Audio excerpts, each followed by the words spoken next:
Hello guys, once again welcome to the TTT platform.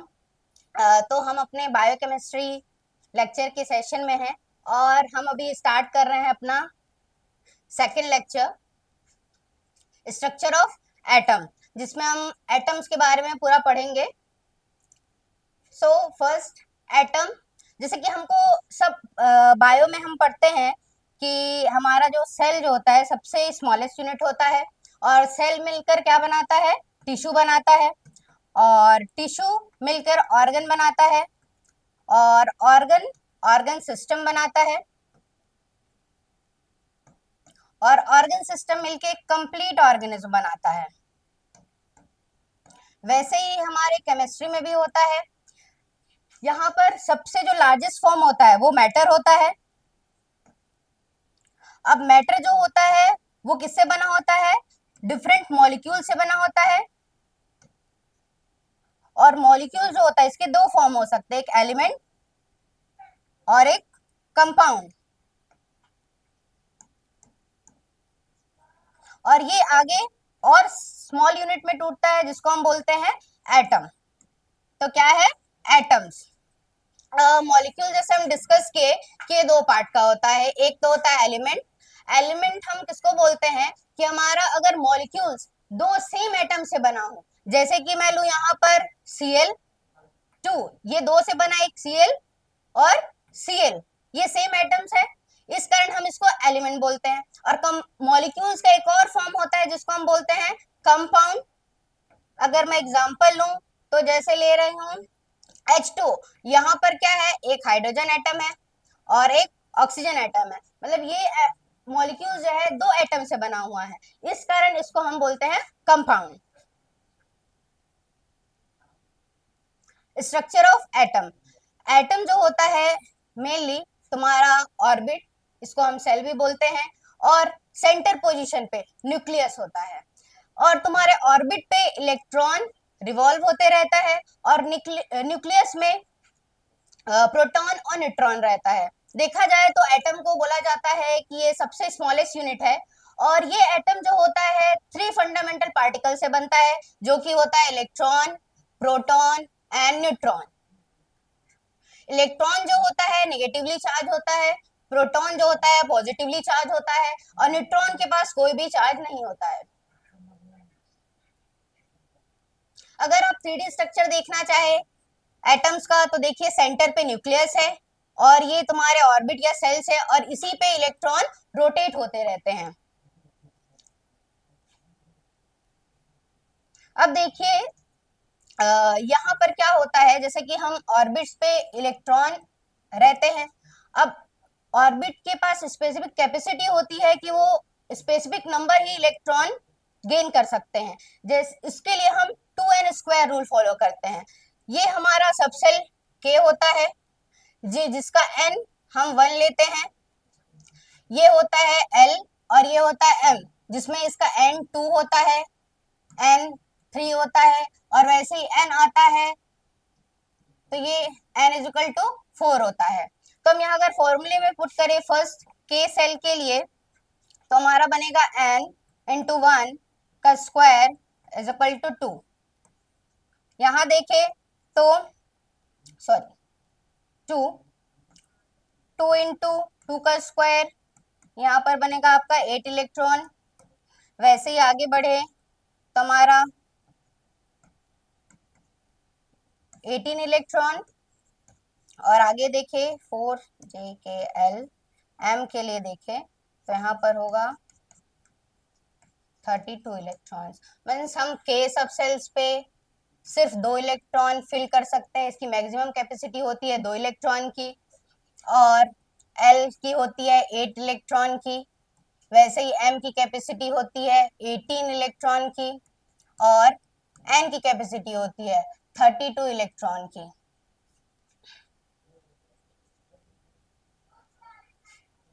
जैसे अगर example लूं, हमारे पास कार्बन है जिसका एटॉमिक नंबर होता है 6। हम यहाँ पर फिल करें तो यहाँ पर सबसे K वाले पे 2 इलेक्ट्रॉन फिल होते हैं, तो यहाँ पर 1 और 2, हमारे पास अभी 4 बचे हुए हैं। L की कैपेसिटी 8 होती है तो यहाँ पर 1 2 3 4 और टोटल कितने हुए 6। ऐसे करके हम एटम्स के इलेक्ट्रॉन को फील कर सकते हैं। और यहाँ पर देखिए सोडियम पे जैसे तो K की कैपेसिटी 2, यहाँ पर 8 आ सकते हैं,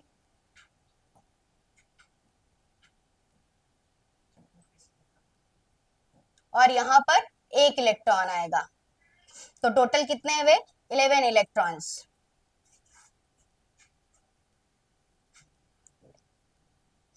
अब एटम के स्ट्रक्चर को हम कैसे रिप्रेजेंट करते हैं, हमारे पास दो चीजें होती है, एक तो होता है एटॉमिक मास और एक होता है एटॉमिक नंबर।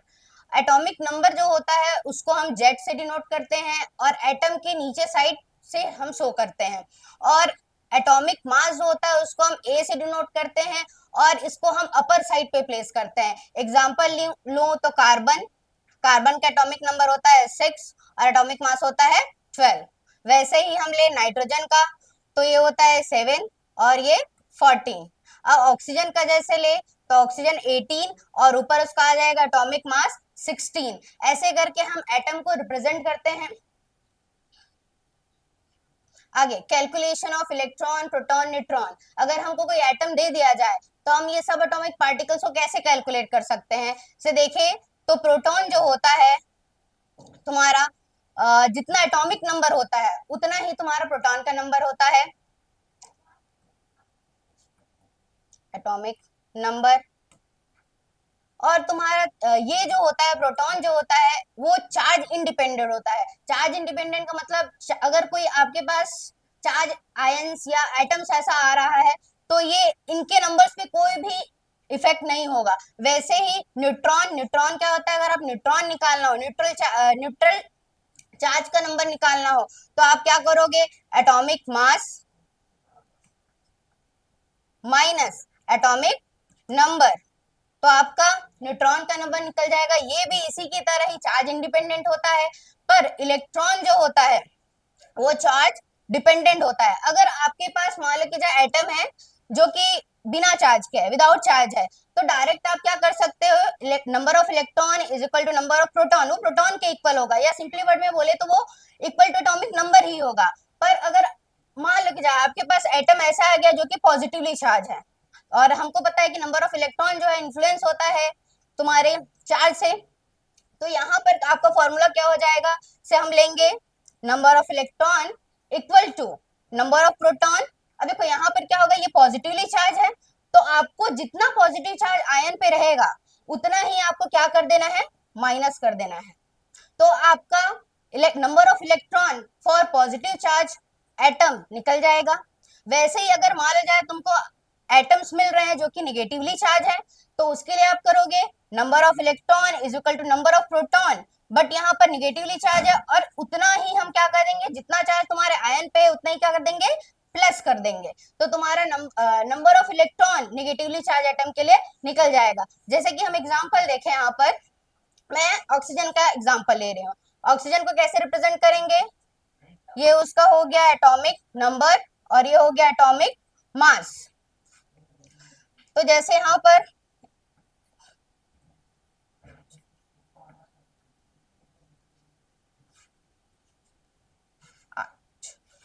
अब यहाँ पर तुम्हारा 8 इलेक्ट्रॉन है। अब सबसे पहले देखते हैं हमारे पास number of proton means positively charge, ये किसके बराबर होता है, तुम्हारे एटॉमिक नंबर के बराबर होता है, एटॉमिक नंबर के बराबर होता है। तो ऑक्सीजन एटम के लिए हमारे पास क्या रहेगा, प्रोटॉन का नंबर क्या रहेगा, इसके एटॉमिक नंबर के बराबर रहेगा। तो यहाँ पर क्या रहेगा तुम्हारा 8। अब हमको पता है कि नंबर ऑफ इलेक्ट्रॉन ये चार्ज स्पीसीज नहीं है, तो यहाँ पर क्या होगा, इक्वल टू प्रोटॉन मीन्स तुम्हारा जितना भी नंबर ऑफ प्रोटॉन होगा उतना ही तुम्हारा नंबर ऑफ इलेक्ट्रॉन होगा, इसके कारण इसका भी नंबर क्या होगा 8। अब हम देखें नंबर ऑफ न्यूट्रॉन की बात करें तो न्यूट्रॉन पे क्या है, atomic mass minus atomic number. यहाँ पर हमारे पास मास कितना है 16, एटॉमिक नंबर कितना है 8, तो तुम्हारा ऑक्सीजन एटम के लिए नंबर ऑफ न्यूट्रॉन कितना हो जाएगा 8। अब मैं एग्जांपल लेती हूं कोई चार्ज स्पीसीज का। जैसे कि अगर मैं इसमें ले लूं ऑक्सीजन का 2+ चार्ज ले लेते हैं। अब यहाँ पर क्या होगा हमारा, ये तो 8 ही रहेगा, ये 16 ही रहेगा, है ना। अब यहाँ पर हमारा क्या, प्रोटॉन जो है चार्ज इन्फ्लुएंस नहीं होता है, तो ये किसके इक्वल होगा, तुम्हारे एटॉमिक नंबर के ही इक्वल होगा। तो ये कितना आ जाएगा, 8। तुम्हारा नंबर ऑफ न्यूट्रॉन है वो भी चार्ज इन्फ्लुएंस नहीं होता है, तो यहाँ पर तुम्हारा क्या आ जाएगा, न्यूट्रॉन भी क्या, 16 minus 8 is equal to 8। But electron जो होता है वो चार्ज इन्फ्लुएंस है, और यहाँ पर क्या है, 2 पॉजिटिव चार्ज लगे हुए हैं, तो तुम्हारा क्या होगा, ये नंबर ऑफ प्रोटॉन और जितना चार्ज देखो प्लस है, तो यहाँ पर हमको जितना चार्ज रहेगा यहाँ पर हम क्या कर देंगे, माइनस कर देंगे। कितना चार्ज है यहाँ पर, 2 चार्ज है, तो यहाँ पर क्या आ जाएगा तुम्हारा 8 माइनस 2 मीन्स 6। सो हमारे ऑक्सीजन आयन के लिए तुम्हारे पास नंबर ऑफ इलेक्ट्रॉन कितने हो जाएंगे, 6। जैसे अगर मैं निगेटिव आयन स्पीसीज लूं तो यहाँ पर क्या होगा तुम्हारा, अब हमारे पास क्या है, नंबर ऑफ इलेक्ट्रॉन इन्फ्लुएंस होगा, तो यहाँ पर क्या होगा, आपके पास कितना है, नंबर ऑफ प्रोटॉन। अब यहाँ पर क्या है, माइनस चार्ज है, कितना है, 1 है, तो उतना ही हम क्या कर देंगे, प्लस कर देंगे। तो यहाँ पर आपके पास प्रोटॉन कितना है, 9, और यहाँ पर +1, तो तुम्हारा total number of electron fluorine ion के लिए कितना रहेगा, 10। जैसे अगर मैं निगेटिव आयन स्पीसीज लूं तो यहाँ पर क्या होगा तुम्हारा, अब हमारे पास क्या है, नंबर ऑफ इलेक्ट्रॉन इन्फ्लुएंस होगा, तो यहाँ पर क्या होगा, आपके पास कितना है, नंबर ऑफ प्रोटॉन। अब यहाँ पर क्या है, माइनस चार्ज है, कितना है, 1 है, तो उतना ही हम क्या कर देंगे, प्लस कर देंगे। तो यहाँ पर आपके पास प्रोटॉन कितना है, 9, और यहाँ पर +1, तो तुम्हारा total number of electron fluorine ion के लिए कितना रहेगा, 10। ठीक है। और एक और आता है, ये बहुत आईएमपी टॉपिक होता है जिसको हम बोलते हैं आइसो इलेक्ट्रॉनिक स्पीसीज। इसमें क्या होता है, अगर कोई एटम का नंबर ऑफ इलेक्ट्रॉन सेम रहे तो किसमें आते हैं, आइसो इलेक्ट्रॉनिक स्पीसीज के अंदर आते हैं। जैसे कि मैं बात करूं तुम्हारा Na+ और Mg2+ आयन की, इनके पास कितना होता है इलेक्ट्रॉन, आपके पास होता है 10 इलेक्ट्रॉन, इन दोनों के पास 10 इलेक्ट्रॉन है। तो ये ऐसे स्पीसीज होते हैं जो कि किसके अंदर आते हैं, आइसो इलेक्ट्रॉनिक स्पीसीज के अंदर आते हैं। या तो हम इसमें और भी जोड़ सकते हैं, जैसे कि F- जिसके पास क्या है, 10 इलेक्ट्रॉन है। अब आपको एक और टॉपिक पढ़ना है जिसको हम बोलते हैं आइसोटोप। अगर आपको जैसे याद करना हो कि आइसोटोप क्या है, तो एक याद रखना कि आइसो मतलब होता है सेम और टॉप ऊपर का, बट हमको इसके सिनोनिम्स के हिसाब से नहीं चलना, हमको इसको अलग, इसको ऑपोजिट चलना है। जैसे कि क्या, आइसो और ये टॉप, बट इसको क्या कर देना है, इसको डिफरेंट बना देना है, ऐसा जहां पर क्या हो, टॉप का नंबर्स डिफरेंट हो। जैसे हाइड्रोजन के 3 स्पीसीज है, यहाँ पर प्रोटियम, ड्यूटेरियम, ट्रिटियम। इसमें क्या होता है, इनके एटॉमिक नंबर सेम होते हैं, जैसे 1 है, यहाँ पर भी 1 है, यहाँ पर भी 1 है, बट यहाँ पर क्या होता है, इनके एटॉमिक मास डिफरेंट होते हैं। तो आपको याद रखना है कि डिफरेंट टॉप्स, तो ये किसमें इंक्लूड होंगे, एक ग्रुप होगा जो कि हाइड्रोजन का आइसोटॉप्स कहलाता है। तो ये क्यों होता है, क्योंकि इनमें क्या है, न्यूट्रॉन्स का नंबर, जैसे देखो प्रोटियम में क्या है, न्यूट्रॉन 0 है, ड्यूटेरियम में कितना है, 1 है, ट्रिटेरियम में कितना है, 2। इन न्यूट्रॉन के डिफरेंस के कारण ही क्या बनते हैं, तुम्हारे आइसोटोप्स बनते हैं। वैसे ही कार्बन के 2 हैं, एक कार्बन 14 बोलते हैं, कार्बन 12 बोलते हैं। यहाँ पर भी कितने न्यूट्रॉन का डिफरेंस है, इसमें 6 है और इसमें कितना है, 8 है। अब देखिए ये तीनों सब एटॉमिक पार्टिकल्स है, कुछ ना कुछ कैरेक्टरिस्टिक देते हैं हमारे एटम्स को। जैसे कि नंबर्स ऑफ प्रोटॉन है, वो बताता है कि ये कौन सा एलिमेंट है, कौन सा एटम है, मतलब स्पेसिफिक नंबर ऑफ एटम्स को डिफाइन करता है, और इसी के हिसाब से हमारा पीरियोडिक टेबल अरेंज्ड है। और नंबर ऑफ न्यूट्रॉन जो है डिसाइड करता है कि ये क्या है, कौन से टाइप के आइसोटोप्स हैं, और नंबर ऑफ इलेक्ट्रॉन्स बताता है कि एटम्स की केमिस्ट्री कैसे होगी, ये बॉन्ड कैसे बनाएंगे, किससे बनाएंगे, कितने इलेक्ट्रॉन गेन या लूज करेंगे, तब जाके वो स्पेसिफिक स्टेबल बॉन्ड बना सकते हैं। तो इसलिए ये सब एटॉमिक पार्टिकल्स हमारे एटम के लिए बहुत जरूरी है, क्योंकि ये स्पेसिफिक कैरेक्टरिस्टिक देते हैं हमारे एटम को। थैंक यू, आज के लिए बस इतना ही। आगे हम और भी एटम्स के कैरेक्टरिस्टिक के बारे में पढ़ेंगे, जहां पर आप इलेक्ट्रॉन गेन एंथैल्पी, उसके साइजेस के बारे में कि कैसे साइज इंक्रीज होते हैं, डिक्रीज होते हैं, ये चार्ज कैसे इन्फ्लुएंस करते हैं, ये सब हम आगे डिस्कस करने वाले हैं। तो नेक्स्ट क्लास में हम मिलते हैं। Thank you.